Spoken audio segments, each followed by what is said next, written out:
Property લેતી અથવા વેચતી વખતે એક ઈજ અથવા તો દરેક માણસને એક સાયકોલોજીકલ જે અહેસાસ થાય છે એ છે કે પ્રોપર્ટી લેતી વખતે હંમેશા મોંઘી પડે છે અને વેચતી વખતે તમને એમ થાય છે કે આપણને જોઈએ એવા આપણી પ્રોપર્ટીના ભાવ ના આવ્યા.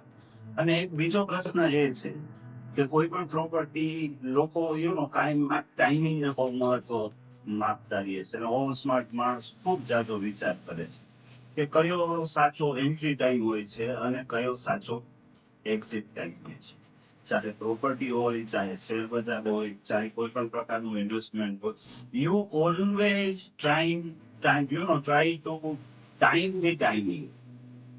પણ આ એક એવો સવાલ છે અને આ એક એવો એક મનોમંથન છે, આ એક ઓવર એવી સ્માર્ટનેસ છે કે ઓવર એકેડેમિક સ્ટડી છે, વોટ એવર તમારે જે નામ દેવું હોય, પણ માર્કેટના મોટા મોટા ધુરંધરો પણ આ વસ્તુ કરવામાં ક્યારેય સફળ થયા નથી.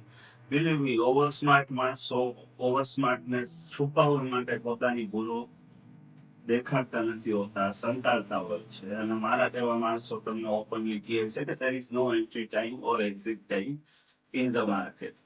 હા, પણ માર્કેટમાં એન્ટ્રી અને એક્ઝિટ નક્કી કરવાની બદલે જો if you are smart enough to do systematic investment in each and every kind of market, ચાહે તમે મ્યુચ્યુઅલ ફંડ હોય, ચાહે શેર બજાર હોય કે પ્રોપર્ટી હોય, કે જે તે સમયે તમારું એક સરપ્લસ પણ થયું, એ સરપ્લસ પણને સાઈડમાં કરી તમને પ્રોપર્ટી લ્યો તમારા ટેવડ મુજબની બેસ્ટ પ્રોપર્ટી.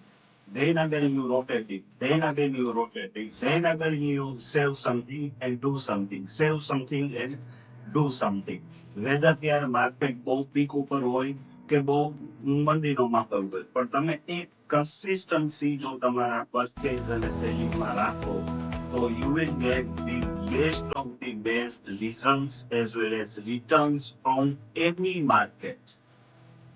અને એક સાદી ફિલોસોફી એ કહે છે કે તાપ સંતાપ કામ લાગે છે, સંગરિયા સાપ કામ લાગે છે, પુણ્ય આવે કે ના આવે ઘાયલ, પર બધું પાપ કામ લાગે છે.